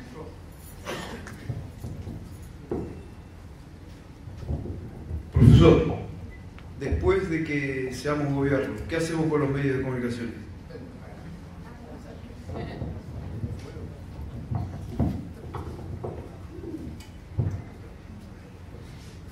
Primero tenemos que ser gobierno con un enorme poder popular, con una elección contundente. Elección contundente significa además el pueblo en la calle. Y en ese caso, le cuento una anécdota que puede servir para sacar las conclusiones. Yo tenía, creo que 18 años, una cosa así, no recuerdo cuántos, 17. Y en mi casa discutía mi tío, que era una especie de anarco-socialista, ¿sí?, pero antiperonista, con mi viejo. Mi viejo había sido socialista en los años 40, tenía un pequeño negocio y había advertido que lo que él aspiraba como socialista, que era que la gente viviera mejor, se dignificara, pudiera comer, lo empieza a vivir en su pequeño negocio porque empiezan a ser clientes de su negocio las empleadas domésticas. Nunca la empleada doméstica venía al negocio de mi viejo, que tenía una pequeña venta de joyas y arreglo de relojes. Y de repente ve que todos los meses, cuando cobran, aparecen, y aparecen más altas, porque aparecen con taco alto ahora. Y aparecen a veces como recién salidas de la peluquería, porque después se iban a Plaza Italia y era gratis el zoológico porque todavía no estaba Sofovich. Y entonces tenían un pequeño romance con algún conscripto que también aprovechaba porque era gratis. Ahí mi viejo se hace peronista porque dice: yo vi en concreto cómo se dignificó a la gente. Y le decía a mi tío, le decía: sí, pero la prensa es intocable porque tiene repercusión en toda América Latina. Y mi viejo le decía: cuando Perón decida, la prensa está perdida. Y cuando la prensa se pasó, la prensa, que una vez una chica me protestó porque decir Perón expropió la prensa, le digo: ¿usted sabe que los editoriales de la prensa recibían información del embajador inglés para hacer los editoriales? Eso lo dice Kelly, el embajador inglés, cuando se jubila y hace su memoria, que ya no tiene compromiso con nadie, si yo le pasaba información para que hicieran los editoriales. Y en el 53-54, con el informe que hace John William Cook, Perón expropió la prensa y se la da al CGT. Es decir, que eso es inverosímil para la gente de aquel tiempo. Como hoy parece inverosímil tomar las 300 bocas de expendio de infamia que tiene Clarín. Pero evidentemente un gobierno nacional y popular que quiera llevar adelante una política en contra de 300 bocas que se expanden por todo el país, que tiene una cadena de librerías, que tiene comprados a muchos periodistas, que tiene un tiraje importante porque mucha gente lo compra por los avisos, pero lo compra el Clarín, parece intocable. Sin embargo, ya hubo un papel prensa donde se revelaron varias cosas, de cómo se apropiaron ellos del papel prensa. Entonces, es muy difícil para un gobierno nacional y popular hacer transformaciones fundamentales si tiene la prensa actual, La Nación y todos los monopolios de televisión. El monopolio de televisión es prácticamente casi total. Quiere decir que es una cuestión de fuerza, en definitiva. El dirigente político que tenga la fuerza suficiente y la audacia suficiente puede terminar con el poder enemigo y dárselo en la cooperativa a los trabajadores. Dependamos de la fuerza que tengamos, cómo conquistemos a los sectores medios, qué cambios podamos realizar, sacar un diario además para desmitificar todas las mentiras que dicen La Nación y la prensa todos los días, es decir, convertir a Tiempo Argentino, por ejemplo, en un diario de todos los días, darle una página 12 más que tiene. Es decir, que las circunstancias son las que uno no puede predecir, pero lo que sí se puede predecir es que son conspiradores, defensores de los intereses oligárquicos, con apoyo extranjero. Yo he pasado un día por detrás de Clarín, ahí que está en Constitución, y estaban armando un curso con un banco extranjero, norteamericano. ¿Y qué le pueden enseñar a la gente? Le pueden enseñar que la libertad de prensa es intocable, pero no es la libertad de prensa, no existe. Lo que existe, como decía Jaurich, es la libertad de empresa. Con el poder que tienen, ellos pueden tirar abajo un gobierno. Como el Mercurio lo odió permanentemente, disculpen la expresión, a Salvador Allende, y como los principales diarios de distintos países latinoamericanos juegan como un arma que crea condiciones como para que sean intocables y puedan derrocarlo, ¿no? Esperemos que podamos, confiemos y gritemos.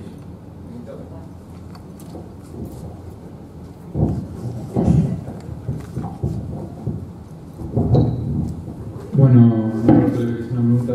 ¿Cómo cree que el movimiento nacional puede evitar caer nuevamente en brazos de un modelo neoliberal o progresista que son las manos del capital financiero global que hoy quiere establecer una gobernanza sobre el mundo? Básicamente.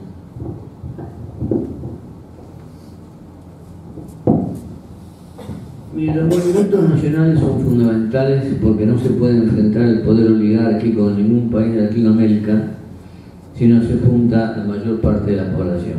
Entonces los movimientos nacionales son, para decirlo en un término sociológico, policlasistas. Si tienen la columna vertebral, como decía Perón, de la clase trabajadora, tienen un empresariado como el de Helvar, que Helvar entendía bastante la necesidad de que hubiera un mercado interno, tienen a veces un sector del ejército y a veces no lo tienen. Es decir, todo movimiento nacional tiene por lo menos que realizar una tarea importante en la cultura nacional. Es decir, desmitificar todas las mentiras y si es necesario cambiar los letreros de todas las calles para reivindicar al Chacho Peñalosa, a Felipe Varela, a Artigas, a todos los que fueron los verdaderos, explicar quién fue verdaderamente San Martín. Y bueno, esto es lo que hace que algunos sectores de derecha que vienen del nacionalismo viejo, del nacionalismo recóndito desde antes, o que están directamente vinculados al capital extranjero, porque esa es otra cosa. Este es un país que tiene una gran parte de su producción económica en manos del capital extranjero. Entonces hay que tener suficiente fuerza para convertir a la empresa en capital extranjero en una cooperativa. Ahora, fuerza, audacia, programa y conseguir por lo menos un 60 y tantos % del electorado de parte nuestra. Porque hay un 25% del electorado que viene con una vieja tradición antiperonista, de que ellos son blancos y los peronistas son morochos, y por lo tanto son inferiores. Que ellos son cultos porque han leído un escritor europeo, y que los peronistas leen crónica y nada más. Bueno, todas esas cosas que ya sabemos. Que son falsedades porque la cultura nacional está en el pueblo, no está en las minorías ilustradas, ¿no? Pero bueno, hay una tarea que es muy importante, que es de preparación, como para después decir que hay que expropiar a alguna empresa. Fíjese que en su tiempo, con el peronismo, se intentó expropiar a Bember, de la cervecería que tenía el monopolio de la cerveza. El juicio duró 18 años. Se lo expropió, se le dio en cooperativa a los trabajadores y cuando vieron 55 se le devolvió todo. A la prensa también se le devolvió todo. Es decir, que no solo hay que derrotar al enemigo, sino impedir que el enemigo, que tiene generalmente apoyo externo, en la medida en que el mundo no cambie. Porque usted debe observar que el hecho de que Trump sea presidente de los Estados Unidos es una decadencia tremenda para Estados Unidos, porque es un loco belicoso que tiene problemas en su propio país, con sus propios republicanos. Entonces no sabemos en qué medida puede desarrollarse la fuerza de China en el mundo, no para que venga a ayudarnos a nosotros, sino para que pare toda intervención norteamericana cuando nosotros tomamos alguna medida. Es un poco lo que ha impedido hasta ahora que puedan desalojar tomar Venezuela, porque 80 años antes Estados Unidos no hubiera hecho todas las vueltas que da. Perdió las elecciones en la OEA, perdió las elecciones en las Naciones Unidas, mete a un tipo que son traidores, trata de levantar al ejército contra Maduro y no consigue hacerlo.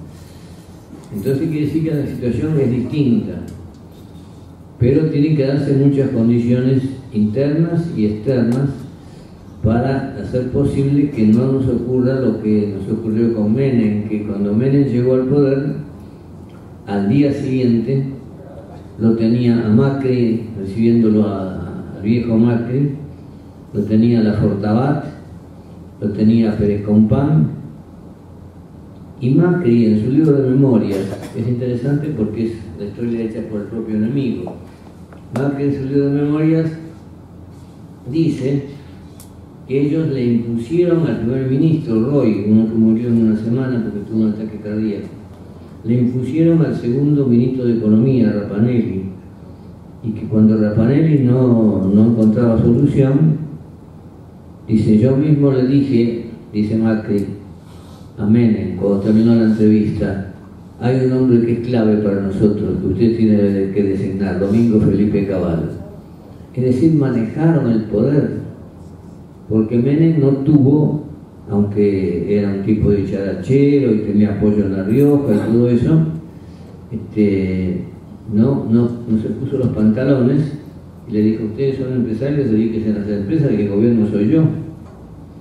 Pero esas son empresas transnacionalizadas que tienen dinero puesto offshore, en el exterior, en paraísos fiscales, tienen apoyo de Estados Unidos. Entonces, encontrar tipos como este juez que apareció ahora, Ramos Padilla, es una cosa que es sorprendente.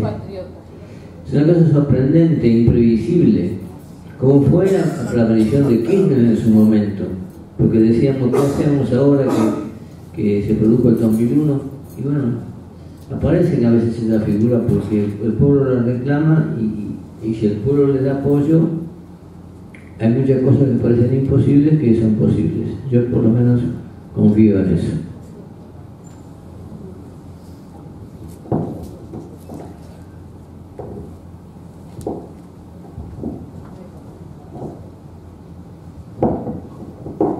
Muchas gracias, profesor. Quería, hablando de un escenario en que el Frente Nacional y Popular peronista gana las elecciones por gran margen, en cuanto a la educación, ¿no sería una buena medida instaurar la enseñanza obligatoria en todos los colegios de la doctrina y de los sustentos del modelo nacional y popular?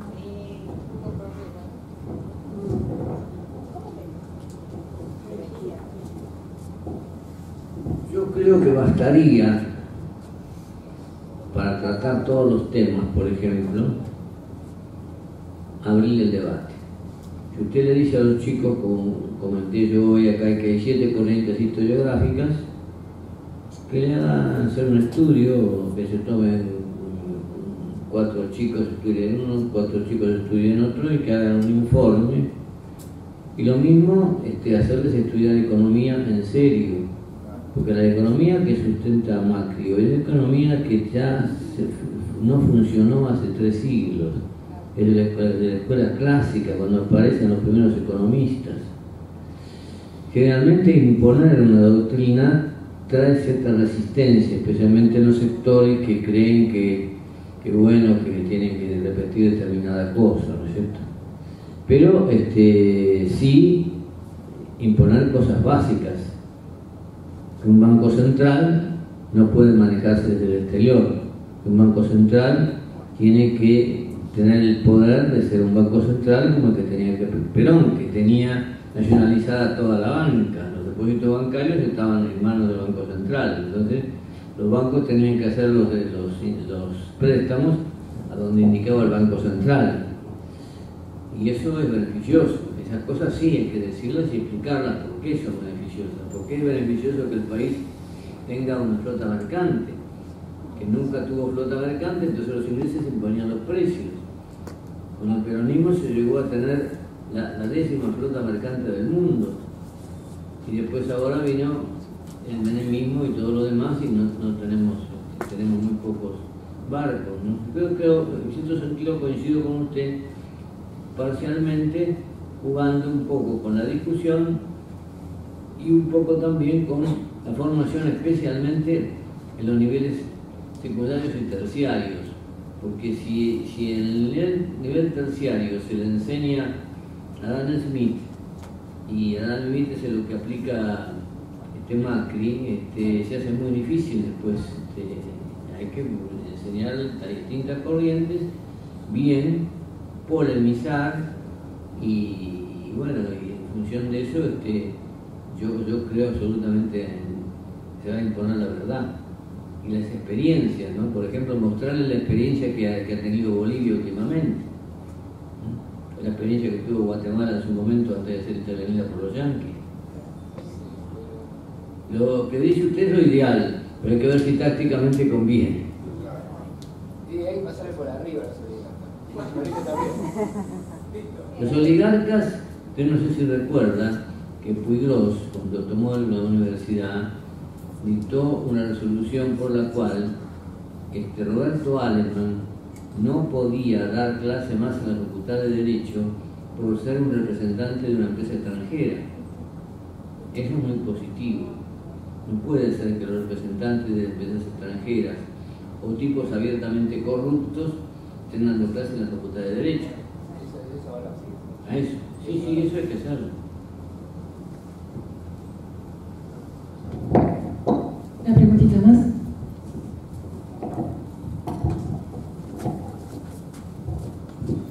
Me gustaría saber en profundidad por qué considerás a Trump un loco, cuando muchos peronistas lo consideramos un genio, no solo por la estructura económica que está llevando a cabo de proteccionismo en su país, sino que también porque ha demostrado generar mucha más paz de la que generó Obama internacionalmente, y que incluso algunos dicen que él se muestra así porque la población estadounidense es así y porque sabe que así va a ganar la elección.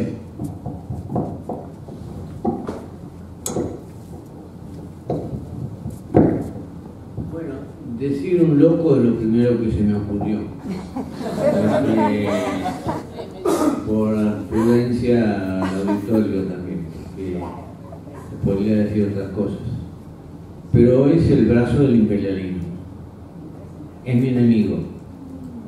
Como es mi enemigo, es un nacionalista para los suyos. Entonces, no confundamos. Uno puede ser nacionalista para defender a Argentina, y es una cosa, pero si uno manda al presidente a discutir con Trump, y Trump lo único que le admite es que le va a permitir importar limones, por ejemplo, y después Trump se encuentra con Chávez que yo lo conocí personalmente y conozco bastante de Venezuela, que Chávez construye a rolete casas de la gente que no tenía casa, que le da documentación a los que no tenían documentación, que recupera la renta petrolera para Venezuela, y que este señor apoya a un hombre de la legislatura que él mismo se define presidente de la nación, lo cual es una vergüenza, que se la sigue Europa, porque Europa está sometida por Estados Unidos, pero que hasta los países más chicos de América Latina le han votado en contra y le siguen votando en contra. Para mí fue excelente la discusión del canciller venezolano. Yo creo que es un tipo negativo, sacarle lo de loco, diríamos, es un enemigo que actúa bien para su país, que es proteccionista para su país, pero quiere que los demás no sean proteccionistas. Este es el asunto. Si yo soy proteccionista, que los demás sean proteccionistas. Es selectivo. Entonces, en ese sentido, creo que, y es un tipo loco en el sentido que yo digo con respecto a la posibilidad de una guerra mundial. No me inspira ninguna confianza en que termine con su intransigencia y su cuestión de algunos con México y todas esas cosas que hace, termine creando las condiciones de una guerra mundial que sería un desastre, ¿no? Esas son las opiniones por las cuales no merecen mi simpatía. Sí. No, te quería preguntar si podía compartir con nosotros alguna anécdota de Perón o con Perón que lo haya marcado a usted. Bueno, yo Perón no lo conocí personalmente por razones de edad. Porque cuando cae Perón en el 55, yo no tenía todavía 20 años. Formaba parte de una familia de maestros en general, que salvo mi viejo, por esa anécdota que conté, que mi viejo veía que las empleadas domésticas estaban dignificadas. Los demás eran radicales, muy antiperonistas. Entonces yo lo que le reconozco a Perón es especialmente esta experiencia. Yo tengo un centro discépolo que funciona ahí en la calle de Barola hace 20 años. Milagrosamente subsiste. Nunca llegamos a más de 40 personas. Para gobernar para millones de personas, que lo echen del país, que durante 18 años consiga tener vigencia su presencia, que maneje todo eso, que se convierta en figura importante en América Latina, que vea el problema de la unidad latinoamericana como lo vio Perón, que vea el problema de la ecología como lo vio Perón, y mantuvo las contradicciones dentro de su movimiento. Para mí es un tipo que durante 30 años mantuvo su persona fue la principal de toda Latinoamérica. Entonces tengo admiración por eso, aunque pueda disentir con alguna que otra política, como la política con la Iglesia, que quizás fue errónea. En materia de anécdotas se la voy a suplir con una anécdota con Kirchner, que no es lo mismo, pero bueno, parecido, por lo menos continuador. A mí me dan un programa de 5 minutos en Radio Nacional, un micro para hablar de figuras poco conocidas, en el programa de Mono Moncalvillo. Vamos a suponer que este es el 2008 por ahí. No, en el 2008, cuando después que ya Kirchner había terminado su primera presidencia. Su presidencia, ¿no? Que era presidenta Cristina. Entonces, en ese momento yo había publicado en el 2005 la biografía de Perón en 2 tomos, y él le había convocado a los dirigentes de la Cámpora para decirles que tenían que leer ese libro y que tenían que conectarse conmigo y leer una serie de cosas que yo les podría hacer muy útiles. Cosas que hicieron en una sola oportunidad y no les había caído muy simpático porque no volvieron más. Y además, de toda la conducción no vino Máximo, no vino Maera Mendoza, vinieron 4 o 5. Pero eso no importa, son cosas que pasan en la política. A lo mejor pensaban que yo iba a querer ser dirigente de la Cámpora o qué sé yo, no sé qué cosa. Pasó eso. Lo que pasa es que en determinado momento nombran vicepresidente, vicedirector de Radio Nacional a un radical, Vázquez, que es un gran periodista, lo que es radical, un radical muy admirador de Stalin, una cosa así, medio curioso, pero muy enemigo de Mona Moncalvillo. En cuanto lo designaron, Mona Moncalvillo no me venía, tenemos programa por muy poco tiempo porque este no va a sacar. Teníamos 3 horas de programa, de las cuales yo tenía 5 minutos. Al poco tiempo teníamos 2 horas de programa, porque el tipo la achicó del espacio, como el director de la radio. Yo voy a una reunión de carta abierta, que no sé qué se festejaba, y aparece Kirchner, que ya era presidente, ya había sido presidente. Entonces un amigo me dice, che, pero no fuiste a saludar a Néstor. Y digo, mira, yo nunca lo traté como presentar. No, yo te llego a presentar, qué sé yo, no viste que hablo bien de tu libro, qué sé yo. Bueno, voy a hablar con él y tengo una experiencia que como anécdota puede servir. Porque voy a hablar con él, de entrada nomás me tutea como si me conociera de toda la vida. Che, qué bueno tu libro, qué sé yo, lo estoy terminando, qué sé yo. Entonces yo también lo tuteo, porque después digo, estoy tuteando a un tipo que fue presidente de la nación, pero ese momento digo, bueno, mira, digo, Néstor, sí, que había mucha gente, era una especie de brindis que hablaba de Horacio González. Digo, no, Néstor, no tenés un minuto, vamos a hacer un rincón y yo te planteo un problemita que tengo y podemos hablar los dos. Bueno, fuimos, le dije, mira, este Vázquez es un perjuicio porque es un gorila. No sé por qué lo nombraron a Radio Nacional. Va a terminar con todos los programas nacionales de Radio Nacional. Es un tipo que no sirve. Y me dice, ya lo sé.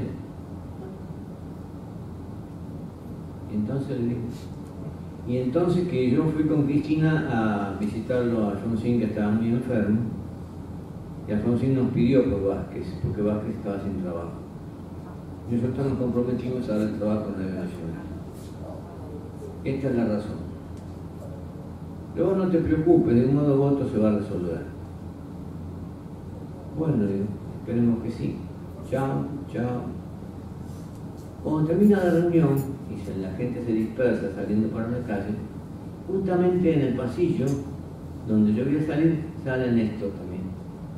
Entonces yo, como soy muy tosudo, dije, Néstor, no te olvides de lo que te dije.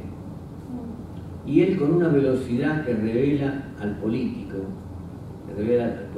rápido, me dice, mira, por favor te pido, no dejes de escribir.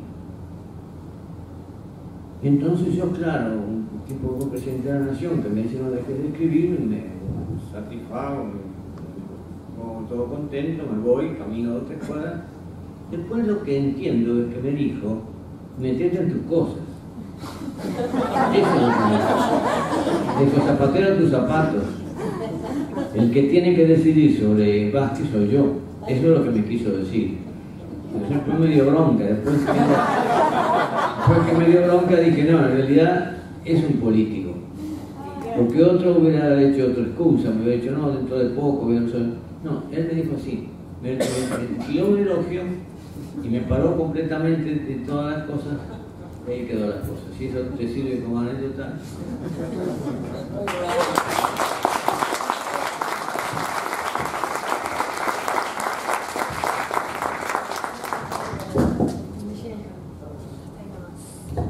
Buenas noches, profesor. La primera pregunta que tengo en la cabeza se me ocurrió. Siendo que Argentina es un país mayoritariamente ganadero, ¿no? Y teniendo como preámbulo que la escasez de energía en el mundo está cada vez peor. ¿Qué proyecto tiene, por ejemplo, y si es viable, poner más énfasis en un proyecto minero de gran escala en Argentina, como por ejemplo la reserva de litio y hace poco que también Vaca Muerta?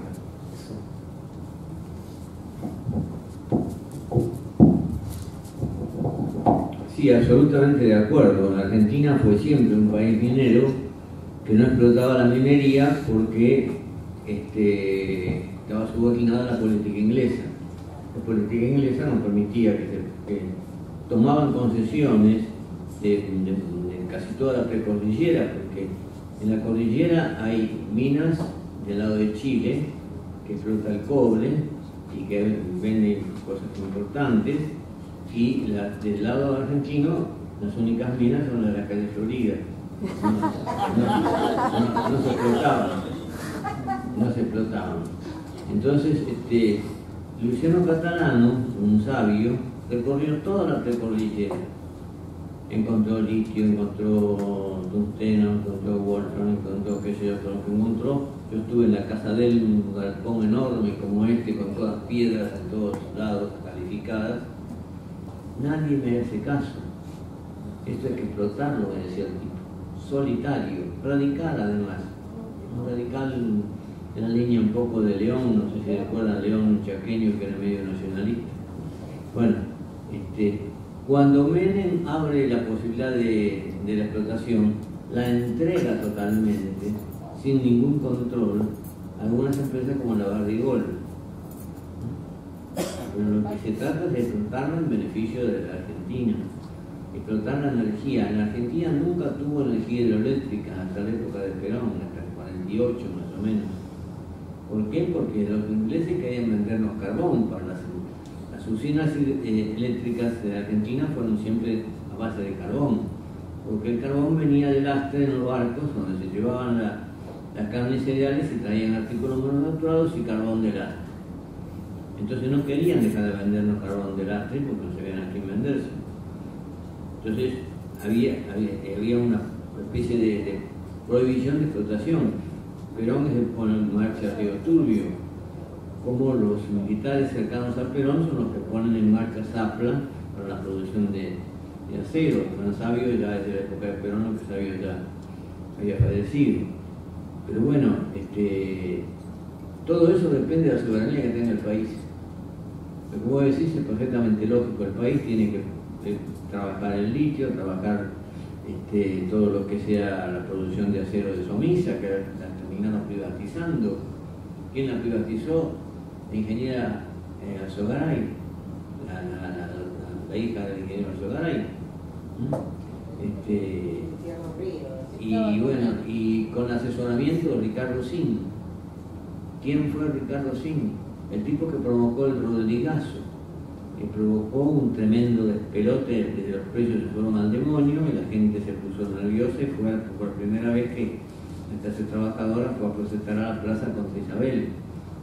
¿Y Ricardo Sin quién era? Ricardo Sin era un agente del imperialismo que, como Dios es justo, Dios lo hizo derribar desde un avión a él junto con Extensoro, que era otro agente del imperialismo que trabajaba con la empresa petrolera y le hacía competencia a YPF.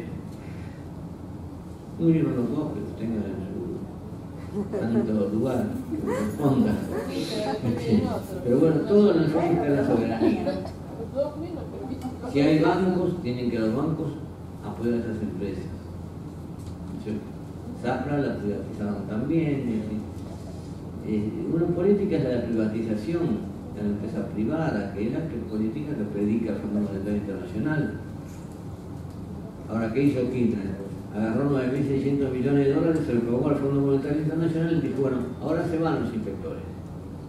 Más que los trajo ahora hay inspectores en el Banco Central del Fondo Monetario. Se enteran día a día de lo que si se emite o no se emite, de cómo está la economía. Eso es una colonia. Está ligado al problema central, que pienso yo que debe apuntar a la soberanía como corresponde. Bueno, la última preguntita. ¿Puedes acercarte?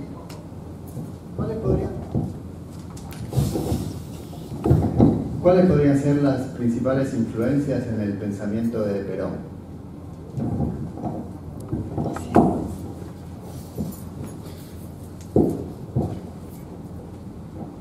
En general no es tan fácil detectarlo eso. Perón siendo capitán, año 1927, 1928, cuando se casa con Aurelia Tizón, se le ocurre que tiene que empezar a estudiar la campaña de San Martín y el problema de la unidad latinoamericana.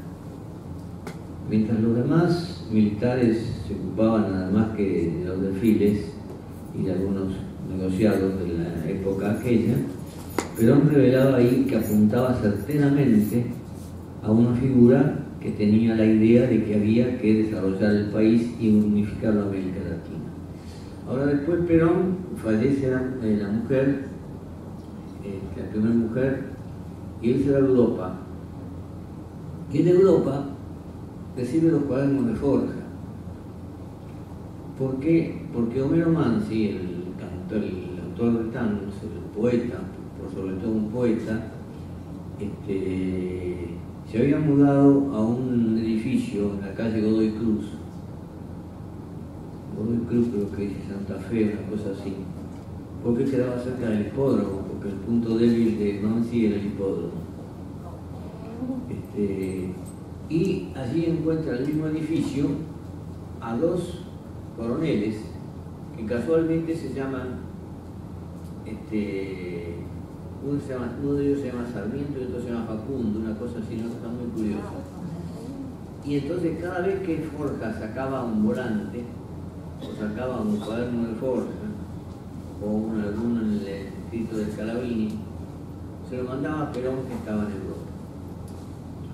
Perón recibió esa influencia verdaderamente, y después también tuvo influencia de los apristas, porque en Perú los apristas habían sido derrotados y estaban exilados en Argentina. Entonces él toma contacto con los apristas, esto lo dice el capitán Di Castro, y Perón leía mucha literatura aprista. Los apristas era un movimiento nacional peruano que ganó las elecciones, le pusieron preso a Víctor Allá de la Torre, y hasta que al final Víctor Allá de la Torre se volcó y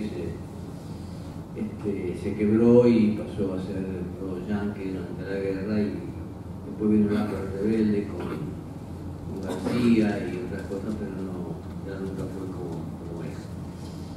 Y además de todo eso, Perón conocía toda la Argentina, porque como militar había ido de un lado al otro, a distintas partes de la Argentina. Todo eso influyó sobre Perón. Perón en los años 30 estaba vacilando en cuanto a sus ideas entre el liberalismo del general Descalzo, que es una especie de padrino de él, y el nacionalismo de Fasola Castaño, que era un tipo nacionalista medio derechoso. Pero era un hombre que seguía muy de cerca los acontecimientos y evidentemente era una inteligencia excepcional. Entonces, cuando él va a Europa, descubre que en Europa los trabajadores tienen una gran importancia, y cuando vuelve lo mandan en misión casi de espía para ver quién iba a ganar la guerra. Cuando vuelve le dice que los alemanes pierdan la guerra, lo cual no le gusta a muchos generales alemanes, que lo mandan a Mendoza a hacer alpinismo en la cordillera, porque él había practicado alpinismo en Italia. Y Perón se encuentra con Mercante, que Mercante, el padre y el hermano de Mercante eran gremialistas, ferroviarios. Ahí recibe otra influencia también. Es donde él, cuando llega el golpe del 43, pide el Departamento Nacional del Trabajo, que nadie lo quería. Después lo transformó en Secretaría General del Trabajo, y después Secretaría de la Previsión, y después empieza a recibir allí a distintos gremialistas y empieza a imbuirse del tema de la justicia social. Jauretche dice una cosa muy interesante con respecto a Perón. Jauretche en el año 44 lo visitaba casi todos los días a Perón, con audiencia permanente a las 6:30 de la mañana. Cuando Perón llegaba estaba Jauretche ahí. Y Jauretche le dice, un día Perón le dice: tengo que dar una charla sobre el seguro, esta tarde, cuénteme del seguro. Y el seguro en Argentina, todo. Bueno, Jauretche le cuenta que la primera empresa de seguro fue una inglesa, que después aparece la franco-argentina, que esto quedó otro, que sea. Bueno, y se va. A la noche compra Noticias Gráficas, que era un diario que salía a la noche, y encuentra el discurso que Perón dio a la tarde. Entonces, a la mañana siguiente, cuando va a visitar a Perón, le dice: usted me engañó, usted sabía todo el tema del seguro. Y Perón le dice a Fernando Estrada, que era secretario de él: dígale a Jauretche qué le dije cuando él se fue a hacer. Fernando Estrada le dice: mire, cuando usted se fue ayer, Perón me dijo: ya tengo el discurso. Tiene una capacidad de asimilación, de comprensión de los fenómenos, un tipo que no tenía además ninguna vinculación con ninguna empresa de seguro, porque si no hubiera sido fatal. Y entonces él desarrolla una gran capacidad de absorción de eso, que él lo practica en muchos aspectos de su vida, ¿no? Más allá de esa influencia de los cuadernos de Forja, que pueden ser importantes, la influencia aprista, que puede ser importante, la influencia de que en el mundo la clase trabajadora está teniendo un protagonismo distinto. Él dice enseguida, muy tempranamente, dice: ha llegado la hora de los pueblos, creo que en un discurso de fin del 44, y se ha llegado la hora de la justicia social. Y después hay cosas que son incomprensibles, por ejemplo el hecho de que el Banco Central se nacionalice, y se nacionalicen no todos los bancos de la Argentina, sino los depósitos. Entonces, al nacionalizar los depósitos de los bancos, del depositante común, el Banco Central tiene derecho a decirle a cada uno de los bancos a dónde tienen que prestar y a qué tasa. Era una especie de nacionalización de la banca. Eso algunos dicen que surge de Miranda, que fue un hombre que lo apoyó bastante. Miranda tenía Perón tenía una gran confianza en Miranda. Te cuento, ya que estamos, una anécdota más, aunque es un poco tarde.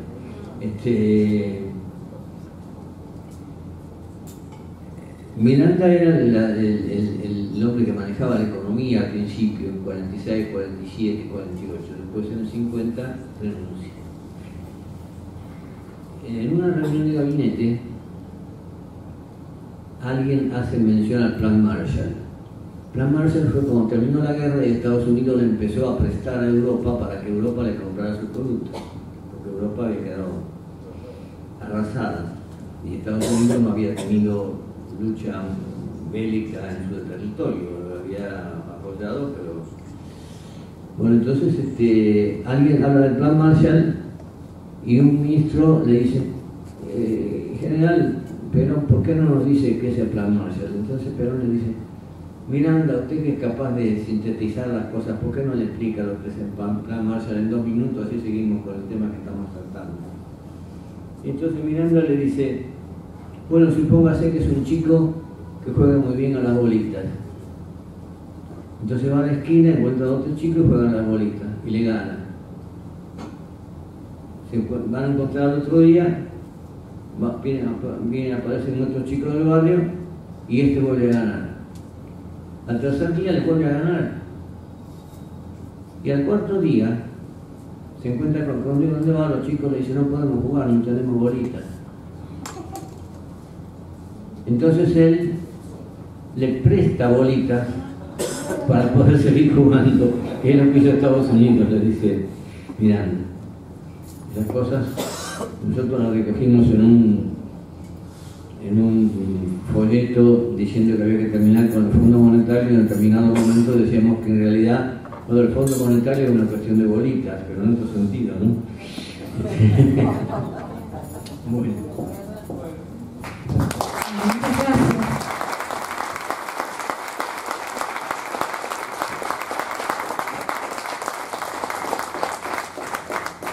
Bueno, en agradecimiento le vamos a dar un recordatorio para que se acuerde de nosotros.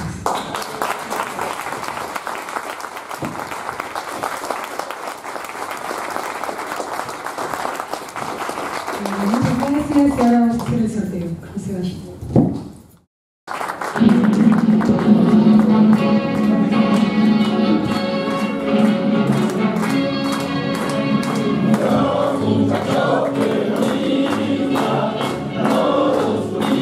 Vale.